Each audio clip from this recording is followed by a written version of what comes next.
Laimaro mar ote machuok ma en ariyo adek auchiel nono bende yudowa e mbui magwa mag Facebook kanyakla koda YouTube machiegni nyinga Jael Lieta, jaloko marwa en Belinda Phillips.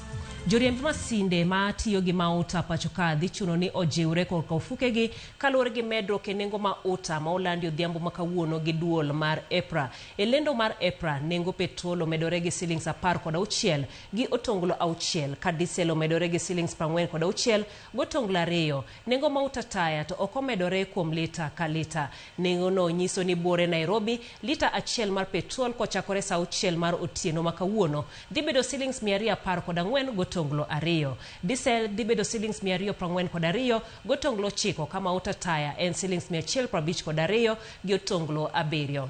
E boma ma Kisumu, petrol dhi bedo silings 213 gotonglo 9, diesel silings 243 gotonglo 1, ka mauta taya silings 153. E gwenge ma Homa Bay, petrol dhi bedo silings 214 gotonglo 8, ka diesel en silings 244 gi otonglo 2, mauta taya en silings 154. Nengo petrol Migori dhi bedo silings 216 gi otonglo 2, diesel silings 245 gotonglo 6, mauta taya Migori kore deusi silings 155 gi otonglo 5.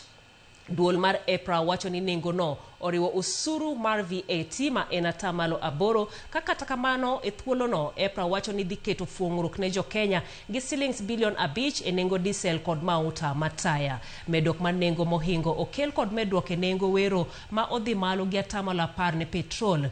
Kamano ero ka diesel atamalo 1.58 ne nengo mauta mar taya.